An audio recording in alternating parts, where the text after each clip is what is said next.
Pihak misterius yang datang ke Aegith dipastikan akan terjawab pada One Piece 1105.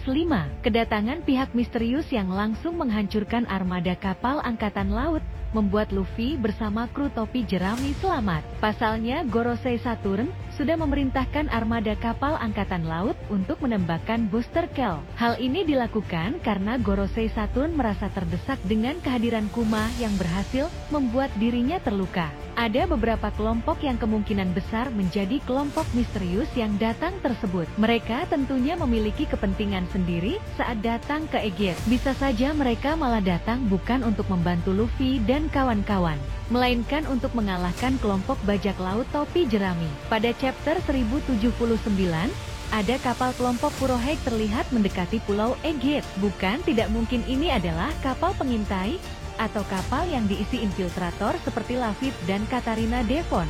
Namun begitu ada situasi genting, kapal ini kemudian memanggil armada utama dan kelompok Kurohige yang sekarang mendekati Aegith. Berhubung kelompok Kurohige itu pemburu buah iblisnya Saturn dan Kizaru bisa jadi menggiurkan untuk mereka. Tapi tentu saja kalau ini kelompok Kurohige, kok rasanya baik sekali mereka menghancurkan angkatan laut yang mengincar kapal evakuasi Aegith. Terakhir kali Shanks diperlihatkan dalam cerita One Piece, dia sedang berada di Pulau Elbaf.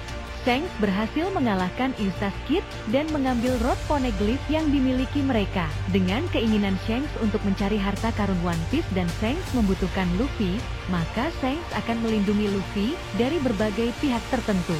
Munculnya Gorosei Saturn dan Admiral Kizaru di Aegith dalam rangka membunuh Luffy dan Vegapunk tentunya membuat Shanks marah. Karena Gorosei Saturn sudah turun tangan, maka Shanks juga harus ikut turun tangan untuk membantu Luffy, meskipun dia memiliki kepercayaan bahwa Luffy adalah sosok yang sangat kuat. Selain hal tersebut, pasukan revolusioner tentunya juga memiliki kepentingan sendiri di Aegith. Monkey D. Dragon dan kawan-kawan sedang mengejar Kuma yang lari dari mereka. Bukan untuk Luffy atau Gorosei, Monkey D. Dragon datang dengan tujuan untuk menyelamatkan Kuma. Hal inilah yang menjadi alasan pasukan revolusioner menghancurkan armada kapal angkatan laut yang parkir di luar pulau Aegith. Kedatangan pasukan revolusioner ke pulau Aegith tentunya akan menjadi pertemuan menarik antara Luffy dengan Monkey D. Dragon dan Gorosei Saturn. Ini menjadi kesempatan penggemar One Piece untuk melihat kekuatan Monkey D. Dragon saat bertarung melawan Admiral Kizaru atau Gorosei Saturn. Sejak chapter 800, ada narasi menarik soal armada besar topi jerami. Katanya mereka akan menyebabkan insiden besar yang bersejarah. Bayangkan betapa bersejarahnya kalau mereka bisa mengalahkan armada Booster Cell Aegith yang jumlah kapal dan perwira yang terlibat jauh lebih banyak dari biasanya. Sejak kemenangan Luffy di kerajaan Dressrosa, membuat beberapa bajak laut berjanji untuk setia kepada Luffy.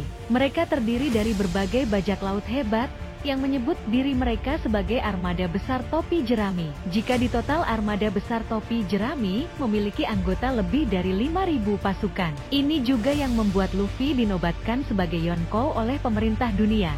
Sebelumnya fans One Piece berharap bahwa armada besar topi jerami ini akan muncul di Wano untuk membantu Luffy mengalahkan Kaido. Hanya saja kemunculan armada besar topi jerami tidak terjadi. Ada kemungkinan bahwa mereka akan hadir di Aegith untuk membantu Luffy.